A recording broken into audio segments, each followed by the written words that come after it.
The Galactic War had lasted many years, hundreds of planets, billions of lives, thousands of species. But one day, something strange happened. The War Council, made of the strongest and wisest alien races, gave a new order. Humans are banned. Effective immediately. No explanation. No message to Earth. No official reason. Just silence. After that day, no human soldier was seen again. Their ships vanished. Their bases disappeared. Their name was removed from the records, as if they were never part of the war, as if they never existed. But some remembered. One of them was Kalo. He was a young cadet from the Zarkon Empire. His skin was silver blue, and his eyes glowed orange in the dark. Kalo was curious. Too curious, his teachers often said. He asked too many questions, especially about things no one wanted to talk about. One day, while helping in the military archives on the moon of Talos 7, Kalo found a locked file. It was old, very old. The file's name was simple, Turan Unit, redacted. He tried to open it, but a warning popped up. Access denied. Level 12 clearance needed. Level 12. That was higher than even his commanders had. But something inside Kalo refused to walk away. Why was this file still here if no one was allowed to open it? Why wasn't it deleted like everything else about humans? He waited until late night, when the archive was quiet. The only sound was the soft hum of machines and the distant beep of scanning lights. He plugged in his personal AI chip, made a few risky code jumps, and unlocked a part of the file. What he saw didn't make sense. Old video logs, human soldiers in black armor. Fast, strong, smarter than expected. They weren't using high-tech weapons, just basic tools. But they still won, over and over, against enemies who had better ships, better guns, better numbers. There was one log that played clearly. A human soldier, helmet off, stared into the camera. "We don't fight because we hate you," he said. "We fight because we have no choice. You started this war. But we're going to finish it." The log ended with fire. A burning ship. Screams in the background. Static. Kalo's hands were shaking. He had seen training videos of many species, but not like this. The humans didn't look angry or scared. They looked focused, like nothing could stop them. He downloaded the file to a hidden drive and shut everything down. He had to know more. He had to find someone who remembered the real story. The next day, Kalo traveled to the edge of the system. There, on a cold planet named Velma, lived an old alien, General Theros. He had retired after the first cycle of the war. Some called him a coward. Others said he had seen something that broke his spirit. Kalo arrived at his frozen cabin. The general was sitting near a fire, blind in one eye, scars across his face. "What do you want, boy?" he asked. "I want to know about the humans." Theros stared at him for a long moment. Then he laughed. But there was no joy in his laugh, only pain. "You found one of the old files, didn't you?" he said. Kalo nodded. Theros threw a piece of wood into the fire. "Everyone thinks we banned the humans because they were too weak, that they didn't follow rules, that they were wild." He turned to Kalo. "That's not why." "Then why?" Kalo asked. "Because they were too good at war," Theros said. "Too good. They didn't just win. They changed the game. We were losing control. But we had better weapons," Kalo said. "More soldiers, more ships." Theros smiled bitterly. "That didn't matter. They think faster, move faster. When one of them falls, two rise. When we attacked, they didn't cry. They learned, adapted, improved. Every mistake made them stronger. Every defeat turned into a lesson. That scared the council." Kalo's heart beat faster. "So they erased them." "They didn't erase them," Theros whispered. "They made a deal. A quiet one. The humans disappear. And the war continues without them. Safer, controlled, predictable. Kelo stood in silence. The wind outside howled. Snow covered the windows. He looked at the old general. Where did they go? No one knows, Theros said. Maybe Earth, maybe deeper, maybe somewhere we can't reach. Are they still alive? Oh yes, the general said. But they're quiet now, watching, waiting. Kelo left the cabin that night. His mind raced with thoughts. If humans were still out there, if they still had power, what were they waiting for? And what would happen if someone called them back? Kelo couldn't sleep. The words of General Theros repeated in his mind. They didn't erase them. They made a deal. That sentence kept burning like fire inside him. The idea that humans were too dangerous, not because they were monsters, but because they were brilliant at war, was something Kelo couldn't ignore. He returned to Talos 7 and went straight to the military archive building. He now had a copy of the forbidden file in his secret drive, but that wasn't enough. He needed more proof. He needed to know what really happened and what the council was hiding. Kelo entered the restricted section again. This time, he went deeper into the underground levels. Old, dusty, forgotten rooms. No cameras, no guards, just metal walls and long dead lights. There were shelves filled with physical data chips, ancient weapons, and broken machines from the early days of the war. He found a black box with human markings. It looked like a recorder. Next to it, a damaged armor plate with the word Marine scratched on it. Kelo picked up the recorder and placed it on a reader. The screen blinked. Then a voice played. Calm, tired, human. This is Lieutenant Sarah Knox, last survivor of Unit 49. The Council has betrayed us. They used us to win the hardest battles. And now they want us gone. This is not a war anymore. It's a cleanup. The voice paused, then continued, softer now. If anyone finds this, know this. We didn't start this war, but we ended it, and they were afraid of how we did it. Kelo leaned back. His heart was pounding. He had expected something secret, but not this. This wasn't just about removing humans from the war. This was about betrayal.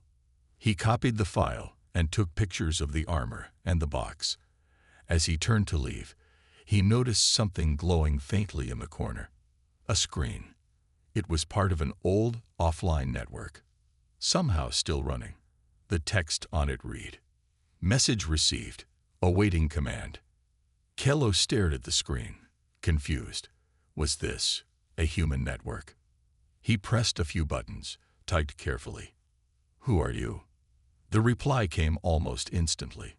"Protocol unit alive. Earth link active. Are you Council?" Kelo's fingers froze. Then slowly he typed, "No, I'm a student. I want to know the truth." A pause. Then the reply. "Then ask, but be warned. Truth is not safe." Kelo typed fast. What happened to the humans? The answer came. Humans did what they were created to do. They adapted. They survived. They overcame. Council feared extinction, not defeat. So they offered peace and silence. Kelo typed again. "Where are the humans now?" Another pause. Longer this time. Then, scattered, hidden, evolving. Some still wait, some still train. All remember. Kelo felt a chill. It was like speaking to a ghost that remembered everything. He asked one final question. Will they return? The answer was simple. If they are called, they will come. Suddenly, the screen shut off. The room went dark. Footsteps echoed from above. Kelo grabbed the recorder in his drive and ran through the corridors. He reached the surface just before security bots passed the hallway he had come from. Back in his room, he locked the door and played the voice log again. He needed to understand more, but one thing was now very clear. This wasn't just an old story. This was still alive. The humans weren't dead. They weren't lost. They had simply stepped back to watch. And someone, maybe him, was waking them up. He looked at the stars outside his window. Somewhere out there, the forgotten soldiers of Earth were waiting. Not erased, not broken, just waiting. And if they returned, it wouldn't be for politics. It would be for war. Kilo's hands wouldn't stop shaking. He had touched something forbidden, something alive. That message on the old screen wasn't just a file. It had replied. It had talked to him. Something out there was listening. He couldn't stay quiet now. He began digging deeper, using every hidden channel he knew. Late at night, while the station slept, Kelo searched through blacklisted data networks. He jumped through old communication satellites, warship logs, and forgotten listening posts. Most were dead. Some were broken. But one responded. It was an old relay floating near a collapsed star system. Abandoned. Silent. But it was still powered. Kilo sent a signal. A basic greeting. No ID. No voice. 3 minutes later, a message returned. Only one line. Earth remembers. Kelo felt a strange chill run through him. He quickly typed, "Who are you?" The reply took longer this time. "Child of Turin code. We wait. Who are you to ask?" He hesitated, then wrote, "I want the truth. I want to know why you were erased." The reply, "We were not erased. We stepped away. By choice. But we watch. We always watch." That message was followed by coordinates. A dark region in space. Empty. No planets. No stations. No trade routes. Kelo knew it was dangerous. But he couldn't stop now. He needed answers. So he left. He took a small scout ship from the Academy hangar. No one saw him go. He followed the coordinates for 2 standard days. Nothing on sensors. No signals. Only darkness. Then, suddenly, a structure appeared. Not on radar.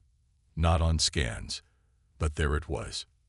A station, hidden in shadows, shaped like a jagged star. Silent. Cold. But alive. His ship was pulled toward it by a tractor beam. No time to escape. No way to resist. Inside, lights came on. Slow. Red. One at a time. Then a voice, deep and calm. "You came looking for the forgotten. You found the patient." Kelo floated inside a landing bay. The ship touched down. He stepped out slowly. His boots made soft echoes on the metal floor. No guards. No weapons. No traps. Then someone walked toward him. A human. He wore a black suit, no armor. His face was sharp, his eyes dark. He looked calm. Not angry. Not happy. Just calm. Like someone who had waited for this moment a long time. "You are not from Earth," the man said. "I'm Kelo. I wanted to know what happened. Why the galaxy banned you." The man stared at him. Not banned. Feared. "Why?"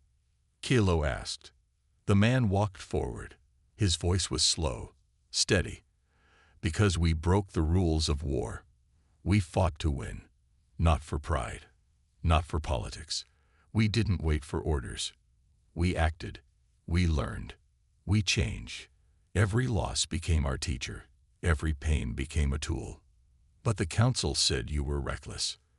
The man laughed softly. "They called us that when we didn't lose the way they expected. When we won battles that couldn't be won. When we made peace by making war impossible." "Then why did you leave?" Kelo asked. The man's eyes turned cold. "Because we saw what was coming. The council didn't want peace. They wanted control. They were afraid that others would follow us. So they offered a deal. We disappear. The war continues their way. Bloody. Slow. Predictable. You agreed. We're still here, aren't we?" The man replied. "We just stopped playing their game." Kelo looked around. The walls of the station were filled with strange symbols. Some were numbers. Some looked like names. or codes. "What is this place?" he asked. The man replied, "A memory, a test, a door." "A door to what?" The man leaned closer. "To us." Suddenly, lights flashed on the far wall. A map of the galaxy appeared. Red dots started blinking across several systems. "Trouble is coming," the man said. "The Council is losing again. A new enemy grows, one they can't control. Will you fight?" Kilo asked. The man didn't answer right away. He just stared at the map. "We will wait until the right call is made, until someone truly wants peace again. Not order, not power, peace." Kilo nodded. "Then, why give me the coordinates?" The man looked at him. "Because someone like you still asks questions, still seeks truth. That means the galaxy isn't dead yet." The human stepped back. The lights dimmed. "When you return," he said, "tell them this: Earth sleeps with one eye open." Kilo stepped back into his ship.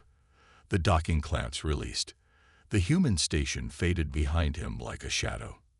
As he flew away, he felt both fear and hope. The humans were out there, alive, waiting, and they never stopped watching. Kilo returned to Talos 7, but he wasn't the same. His eyes had seen something that no one believed. His mind was full of secrets, and now every whisper in the hallway, every strange glance from his teachers, made him nervous. Someone knew.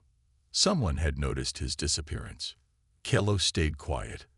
He didn't talk about the hidden station. He didn't mention the human man. But he began noticing things. Patterns in the Council's reports, hidden symbols in military data.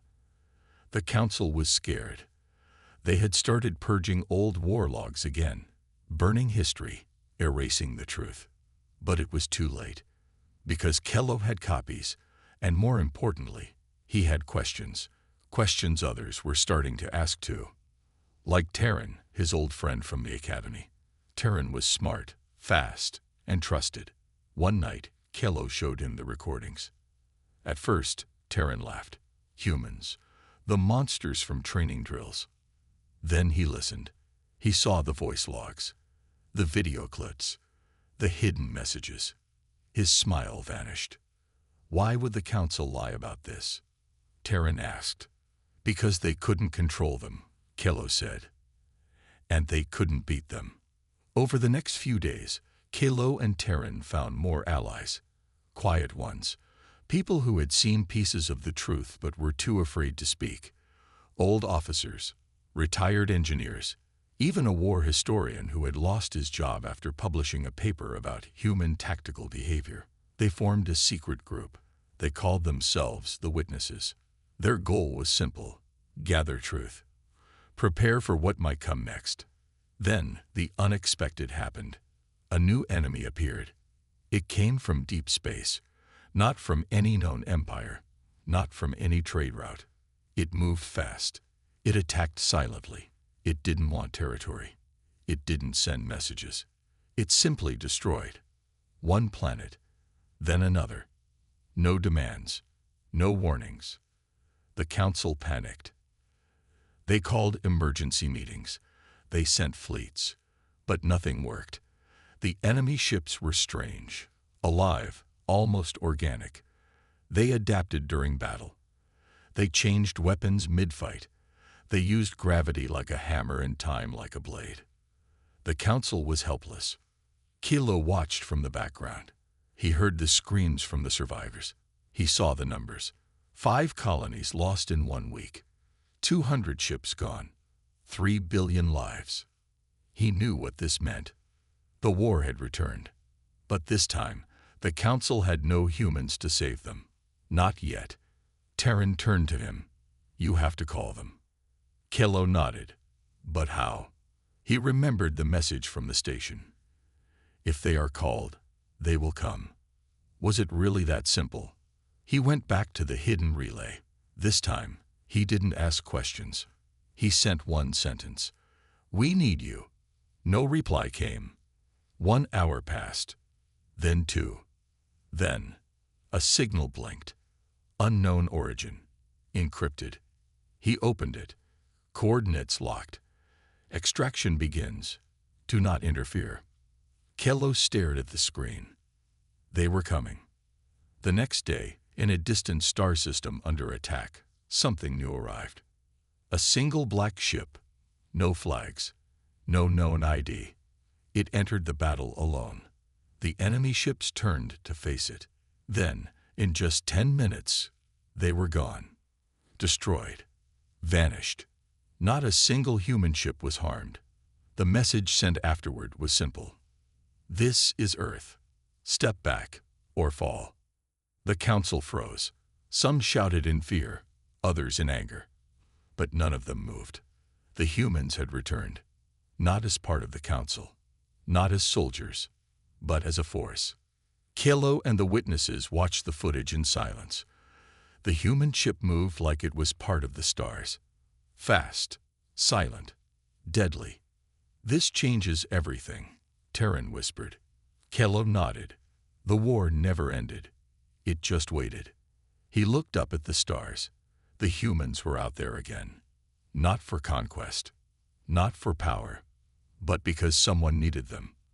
And this time, they weren't going to follow anyone's rules. The council was silent. After the battle, no one spoke openly about the black ship. The recordings were classified. The commanders who saw it were told to forget it. But whispers spread across the galaxy like fire in dry grass. A ghost ship had saved a colony. A human ship. The name Earth was on everyone's lips again. Not as a myth. Not as a warning. But as a hope. Kello sat alone in the dark corner of the Academy Library, watching the same short video over and over. The human ship moved like water. No wasted motion, no sound. 1 second it was floating. The next it was inside the enemy formation, cutting through them with weapons no one had ever seen. The enemy didn't even fight back. They couldn't. The battle was over before it truly began. Terran joined him, holding a datapad. They're scared, he said. The council. Kello asked. Terran nodded. They're holding emergency meetings again. But this time, not to stop the enemy. To stop the humans. Typical. Kello muttered. They're losing control, so now they fear the only ones who can help. Terran handed him the pad. There's more. Kello read the report. A second human ship had appeared, this time on the other side of the galaxy. Another enemy fleet destroyed. No survivors. Same message after. This is Earth. Step back or fall. They're not just back, Kello whispered. They're watching all sides. And then something strange happened. Messages started appearing in old communication channels. Simple text. No traceable origin. No names. Just words. To those who remember, we have not forgotten you. To those who fear truth, it is already awake. To those who wait, we are near. People were confused. Some were afraid. Others began asking questions again. And in small corners of the galaxy, something new began to form. Old war veterans who had fought alongside humans started speaking up. Scientists who had studied Terran technology began sharing notes again. Hidden memory drives, once locked in fear, were opened. Everyone wanted to know. Were the humans here to help, or to take over? Kello believed he knew the answer. They're not here to rule, he told the witnesses. They're here to make sure we survive. But not everyone agreed. On the council's side, loud voices began calling for action. We must stop Earth before they act, said Chancellor Euron in a public address. They are not part of the alliance. They follow no law but their own. That makes them a threat. But where were you when the colonies were burning?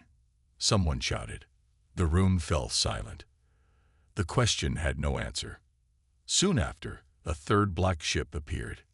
This time, it didn't fight. It arrived above a dead colony that had been destroyed weeks ago. It stayed there for 1 full day. Then, it dropped something. A capsule. Inside was food, medical kits, clean water, tools, a gift. And one message: you abandoned your own. We did not. It was a quiet declaration. The humans weren't just warriors. They were watching who cared and who didn't. The council was shaken. Their lies were falling apart. People began to ask, why were the humans really banned?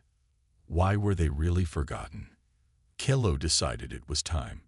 He uploaded the files. All of them. The recordings. The secret messages. The voice of Lieutenant Sarah Knox. The meeting with the human in the dark station. Everything. The truth spread in hours. Billions saw it, and they understood. Humans weren't monsters. They were survivors. The war didn't break them. The peace did. And now, they were back. Not to destroy the galaxy, but to protect it from the enemy it could not fight alone. Kelo sat by the window of his quarters, looking out at the stars. His message to Earth had been simple, just 3 words. But those words had changed everything. Terran sat beside him, quiet. What happens now? He asked. Kelo didn't answer at first. Then softly, he said, now we wait. For what? For Earth to speak. The Council was losing control. For years, they had ruled the galaxy with fear and secrets. They told people who to trust, who to fear, what was true, and what was not. But now, the truth was out, and the truth had a name: Earth. The videos Kelo shared were spreading everywhere. The face of Lieutenant Sarah Knox, the voice of the human man from the dark station, the black ships, the message, we never left. And the people believed it. They remembered the old stories about how humans fought like no other species, how they learned faster, how they turned every defeat into a lesson, how they protected those who could not protect themselves. Now, even the outer colonies, the ones the Council had ignored, were calling for Earth's help. The Council panicked. In a private meeting deep inside the Spire of Unity, the 12 high voices argued. We must strike now, said Chancellor Euron. We must destroy those black ships before they build more. Fool, snapped another. We don't even know where they are. They're watching us, mocking us. One voice, quiet and calm, spoke at last. The problem is not Earth, she said. The problem is the people. They no longer fear us. Silence. That was the real truth. The people had stopped listening. They had stopped obeying. Earth had reminded them what real strength looked like, and it wasn't sitting in a palace wearing a gold robe. So the Council made a choice. They would make Earth the enemy, officially. They broadcasted a galaxy-wide message. Humans have returned without permission. They threaten galactic peace. Anyone who helps them will be punished. Any planet that supports them will be cut off from trade and protection. Kelo watched the speech from the Academy Hall. Students sat quietly, faces cold. No one clapped. He turned to Terran. They're going to start a war. Terran nodded, but not with Earth, with everyone who believes in Earth. And that was the Council's last move. Divide the galaxy before Earth could unite it.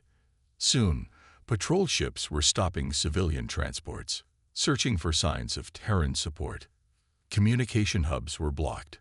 Old war records were deleted again. People disappeared. But they were too late, because Earth had already moved. In 6 systems, black ships appeared, silent, dark, and sharp like knives in the sky. They didn't fire. They didn't speak. They just waited. Everywhere a Council fleet approached, the human ships appeared nearby. They didn't attack. They just hovered, watching, protecting. The message was clear. We will not start the war, but we will finish it. Kelo and the witnesses began organizing underground networks. They helped colonies reconnect, shared old human tech, taught others how to protect themselves. They became the voice the Council had lost. And then something happened that no one expected. One of the high voices defected. Her name was Selraven. She came from a warrior species. She had fought beside humans in the last war.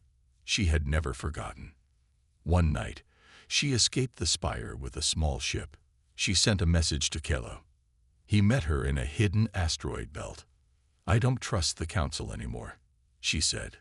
"They lie, and they are afraid." "Why tell me?" Kelo asked. "Because you still believe in something, and because I think they're about to do something terrible." "What do you mean?" "They're building a weapon," she said. "Something old, something from before the humans left." Kelo's eyes widened. "A Terran weapon." She nodded. "It was never destroyed, just buried. The Council plans to use it against Earth." Kelo's heart raced. "Where is it?" Selra handed him a data crystal. "Find it. Warn them. If they fire that weapon, nothing will survive. Not even the Council." Back at the Academy, Kelo gathered the witnesses. He showed them the map. The weapon was hidden on a dead planet, blackened by war, forgotten by time. Terran looked at him. "Do we go?" Kelo nodded.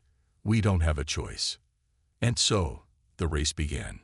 To find the weapon. To stop the Council. To warn Earth, because the final move had started. And this time, the galaxy would never be the same again. The ship shook as it entered the dead planet's orbit. Black smoke still floated in the atmosphere, even after all these years. The ground was broken and cracked, like a world that had been stabbed too many times. Kelo stood near the front window, staring down at the surface. "This is it," he whispered. "The place where they hid the weapon." Beside him, Terran checked the coordinates. "The vault is under the old battlefield. Deep, probably booby-trapped. The Council wanted to make sure no one could ever reach it. But now the Council was coming for it. And so was Kelo. He had to stop them. Because if the Council activated the Terran weapon, everything would be destroyed, including Earth. The shuttle landed in silence. Dust blew across the empty field. The planet smelled like metal and ashes. Kelo, Terran, and Selraven moved quickly. They entered a deep crack in the earth that led to a hidden door. Old markings covered the walls, symbols from the First Galactic War. Some were human, others were not. The vault was still sealed, but Selra had the override code. When the door opened, cold air rushed out, and lights flickered on. Inside the chamber was a single machine. It didn't look like a weapon. It looked like a sphere, smooth, black, and silent. No guns, no wires, just power. Pure Terran power. Kelo stepped closer. "What does it do?" Selra answered softly. "They called it the last light. It can shut down any ship, any system, any star, if needed. It doesn't destroy by fire. It destroys by silence." Terran stared. "A weapon that kills without a sound." Kelo nodded. "Perfect for humans. Perfect for war." Suddenly, a siren blared. Enemy ships. Council forces. They had arrived. Above the planet, a dozen Council warships dropped from hyperspace. Fighters flew toward the surface. "They're coming for the vault," Terran shouted. Selra raised her weapon. "We hold the door." Kelo stood near the sphere. It was waking up. Lights ran across its surface. It was reading his DNA. It was waiting for a command. He looked at the screen. One message blinked. "Are you human?" He didn't know what to say. He wasn't. But he believed in them. He fought for them. So he typed, "No, but I am with them." The machine paused, then answered, "Then I am'd with you." Above them, the first bombs dropped. But before they hit, something blocked them. A shadow. A black ship. The same design. Same silence. The humans had come. From behind the moon, 5 Terran ships appeared. No sound. No warning. And they attacked. It was not a battle. It was a message. The Council ships burned within minutes. Kelo stared at the screen. One new message appeared on the vault display. "We received your warning. We came. He smiled. Outside, the skies cleared. The war was over before it began. Later, in a quiet hall aboard a Terran vessel, Kilo met them. Real humans, old and young. Some wore armor. Some wore simple clothes. All had sharp eyes. And they thanked him. "You reminded us who we are," said a woman with silver hair. "We were watching, but we had lost faith." Kilo shook his head. "You were needed. You always were." A Terran officer leaned forward. "The Council will not stop here. They may return. We don't wish to rule, but we will not let others rule by fear." "So what now?" Kilo asked. The woman smiled. "Now we build something better." And they did. Weeks later, across the galaxy, a new signal appeared. From Earth. "We offer peace. We offer strength. We do not come to lead. We come to stand beside those who refuse to kneel." Many planets joined. Colonies who had suffered under the Council. Scientists.